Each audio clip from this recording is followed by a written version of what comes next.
अस्सलामु अलैकुम वरहमतुल्लाहि वबरकातुह। हमारे चैनल इस्लामिक वे के तरफ से तमाम नाजरीन को ईद की ढेर सारी मुबारकबाद हो। आज हम बात करेंगे ईद के मसनून तरीक़े के बारे में, यानी ईद के दिन क्या क्या करना सुन्नत है जिसे करने में ज़्यादा सवाब मिलता है। हमें से बहुत सारे ऐसे लोग हैं जो न जानने की वजह से उस सुन्नत पर अमल नहीं कर सकते हैं और सवाब में कमी हो जाती है। क्या करना है? नंबर 1, फजर की नमाज जमात के साथ पढ़नी है। घर में मस्तूरात हों, वो भी पाक साफ़ होकर फजर की नमाज घर में पढ़ें। नंबर 2, गुस्ल करना। नंबर 3, गुस्ल से पहले मिसवाक करना, दांत की सफाई करना। नंबर 4, गुस्ल करने के बाद अच्छे कपड़े, जो आपके पास कपड़ा मुहैया हो, उन तमाम कपड़ों में जो साफ़ सुथरा और अच्छे कपड़े हों उसको पहनना। ये बात याद रखें कि नया जोड़ा पहनना ही ईद के दिन सुन्नत है, नहीं, आपके पास जितने भी कपड़े हैं उन तमाम कपड़ों में जो सबसे अच्छा हो, इस्लामी कपड़ा हो, सबसे बेहतरीन कपड़ा हो, उस कपड़े को आप पहने, साफ़ सुथरा हो। नंबर 5, अगर आपके पास इत्र हो तो इत्र लगाएं, लेकिन ऐसा इत्र हो कि दूसरे को तकलीफ़ ना हो।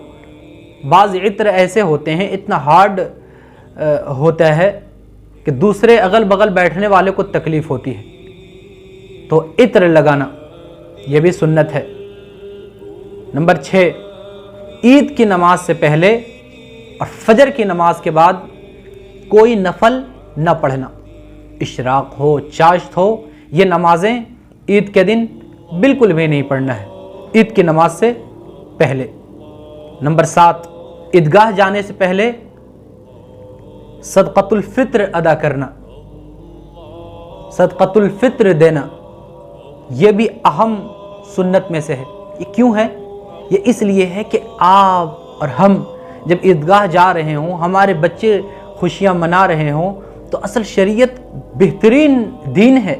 ये कहता है कि नहीं, तुम अड़ोस पड़ोस में कोई गरीब है, उसके बच्चों का भी ख्याल करो, उसके घर का भी ख्याल करो और उसे कुछ सदक़तुल फ़ित्र दो, इतना दो कि उसके घर में भी खुशी आ जाए।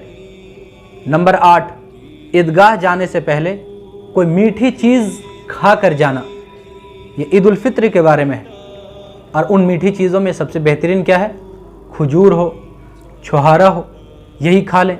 आजकल क्या होता है, घर में कुछ चीज़ें, मीठी चीज़ें बनी रहती है, सेवइयाँ बनी रहती हैं, उसको खा कर जाते हैं। नहीं, उसको भी खा सकते हैं, लेकिन असल सुन्नत और बेहतर ये है कि खजूर या छुहारा हो, उसे खाएं, उसके बाद ईदगाह जाएं। नंबर 9, ईदगाह पैदल जाएं, गाड़ी से नहीं। लेकिन ये कोई लाजिम नहीं है। बाज़ जगह पर ऐसे हालात होते हैं कि पैदल जाना मुश्किल है या दूर से आना पड़ रहा, तो उसकी वजह से वो गाड़ी से आ सकते हैं, लेकिन अगर करीब में हैं तो फिर पैदल जाने की कोशिश करनी चाहिए। नंबर 10, ईदगाह में ईद और बकरीद की नमाज़ पढ़ना, यह भी अहम सुन्नत में से है। हम लोगों ने मस्जिदों को जो पकड़ लिया है, ये तो एक मजबूरी बन गई है, लेकिन अगर कहीं पर मस्जिद हो और ईदगाह भी मुहैया हो, बाहर निकलकर नमाज पढ़ने में कोई ख़तरा नहीं हो, तो असल सुन्नत यही है कि मुसलमान निकले बाहर और अल्लाह तबारक व तआला की तस्बीह बयान करते हुए ईदगाह पहुँचें और वहाँ जाकर के नमाज़ें पढ़ें। नंबर 11, ईद उल फ़ित्र में आहिस्ता आहिस्ता अल्लाहु अकबर, ला इलाहा इल्लल्लाह, वल्लाहु अकबर, वलिल्लाहिल हम्द की तकबीरें, या इस अंदाज़ की जो तकबीरें हैं वो कहते हुए ईदगाह या मस्जिद ईद की नमाज़ पढ़ने के लिए जाए।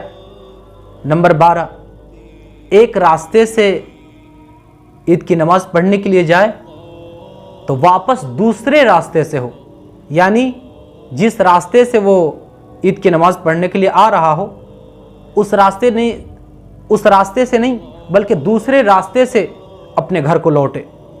नंबर 13, ईद की नमाज जब ख़त्म हो जाए तो एक दूसरे भाइयों को मुबारकबाद दें।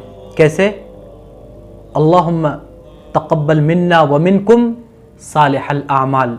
क्या माने हुए इसके? कि अल्लाह तबारक व ताला हमारे और तुम्हारे जो नेक आमाल हैं, इन तमाम नेक आमाल को कबूल फरमा ले। उसके बाद फिर अपने अपने घर को लौट जाएं। अल्लाह से हम दुआ करते हैं कि अल्लाह तबारक व ताला हम तमाम लोगों को ईद की खुशियाँ नसीब फरमाए, और अल्लाह तबारक व ताला हमारे गमज़दा जो गज़ा के लोग हैं, हमारी बहनें हैं, हमारे भाई हैं, बच्चे हैं, उन तमाम के साथ अल्लाह तबारक व ताला आफ़ियत की और भलाई का मामला फरमाए।